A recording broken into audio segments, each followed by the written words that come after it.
वाहिगुरु जी का खालसा, वाहिगुरु जी की फतेह। हमारा एक बहुत ही कॉमन क्वेश्चन रहता है कि अगर हमने कोई बुरे कर्म पास्ट में किए हैं, कोई बुरे कर्म बोए हैं, तो उसका फल तो हमें मिलना ही है। तो हम नाम क्यों जपें? नाम जपने का क्या फ़ायदा? इसको एक स्टोरी से समझने की कोशिश करते हैं कि नाम क्या है, नाम की महिमा क्या है। बाबा हरनाम सिंह जी बहुत ही बड़े महापुरुष। अब बेसिकली महापुरुषों का काम क्या होता है, जब भी कोई अपने दुख दर्द उनके पास लेके आता है तो वो उनको नाम जपने के लिए इंस्पायर करते हैं। तो एज़ यूजुअल रोज़मर्रा की तरह वो संगत को यही बता रहे थे कि जब आप नाम जपते हो आपके दुख खत्म हो जाते हैं और सुख आ जाते हैं।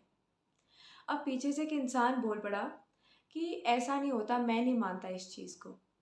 तो पहले तो उन्होंने चलो इग्नोर किया उस इंसान को, बट बीच में जब वो बार बार ऐसे क्वेश्चन कर रहा था कि ऐसा नहीं होता, ये नहीं होता, वो नहीं होता, तो उन्होंने बोला कि भाई तू बोल, तू क्या बोलना चाहता है, क्लियरली खुल के बोल, क्या बात बोलना चाहता है।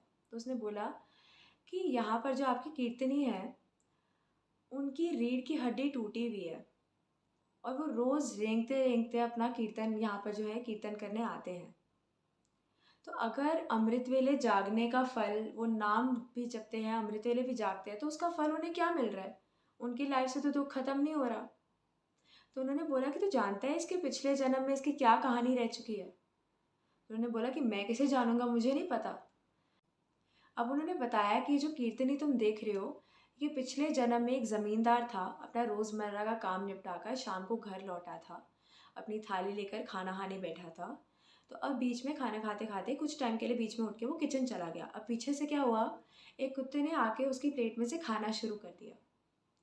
अब जब वो खा रहा था, वो जब लौटा किचन से, उसने देखा कि एक कुत्ता उसकी प्लेट में से खा रहा है, तो उसको बहुत ज़्यादा गुस्सा आया, उसको बहुत ज़ोर से गुस्सा आया। और उसने क्या किया, पास में जो लकड़ी पड़ी थी वो कुत्ते की पीठ पर दे मारी और उसकी जो कुत्ते की सारी रीढ़ की हड्डी थी वो टूट गई। खैर स्टार्टिंग में तो उसको चीज़ रियलाइज़ नहीं हुई थी उसने क्या किया है, बट बाद में उसको जब ये रियलाइज़ हुआ तो उसने भगवान से माफ़ी मांगी कि मुझसे बहुत बुरा ये कर्म हो गया है गुस्से में, तो मुझे माफ़ कर दो। बट अब वही है, जो बोते हैं वो खाना पड़ता है लास्ट में, जो आप बोते हो उसका फल आपको लास्ट में मिलता ही मिलता है। अब इस कहानी को सुनकर जो इंसान था बोलता कि आप ऐसी कोई मन गढ़ंत इमेजिनरी स्टोरी सुना रहे हो। तो महापुरुष रोब में आ गए, उन्होंने बोला कि तो भाई तो कीर्तनी को बुला के लाओ। अब वो जब कीर्तनी आया तो महापुरुष ने सबके सामने उस कीर्तनी से क्वेश्चन पुट अप किया कि तू रोज़ रात को कोई सपना देखता है जिसकी वजह से तू डर के जाग जाता है हमेशा, तो क्या सपना देखता है, सबको बता। तो उसने बताया कि रोज़ रात को मैं देखता हूँ कि मेरा नया जन्म हुआ है और मेरी रीढ़ की हड्डी उस जन्म में भी टूटी हुई है।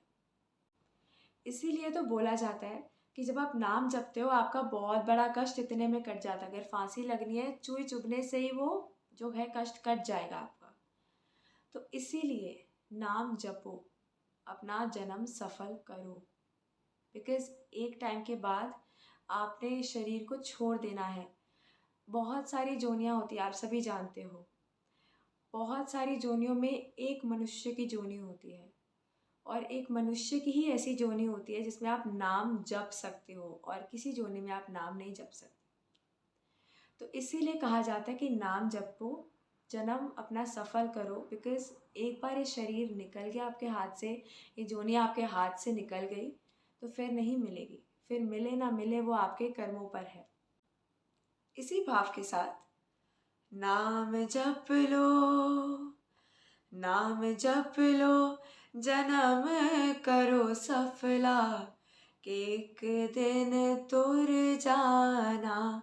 नाम जप लो, जन्म करो सफला, कि एक दिन तुर जाना।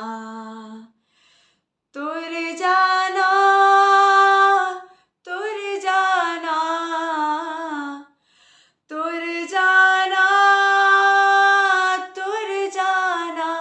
लखां पापियां नू, लखां पापियां नू तारण वालिया, उवें किवें तारो बाबा जी। लखां पापियां नू तारण वालिया, मैनू भी तारो बाबा जी। लखां तर गए, लखां ने तर जाना, जिन्हां ने तेरा नाम जपिया, लखा तर गए लखा ने तर जाना, जिन्हां ने तेरा नाम जपया, नाम जप लो, नाम जप लो, जन्म करो सफला, के एक दिन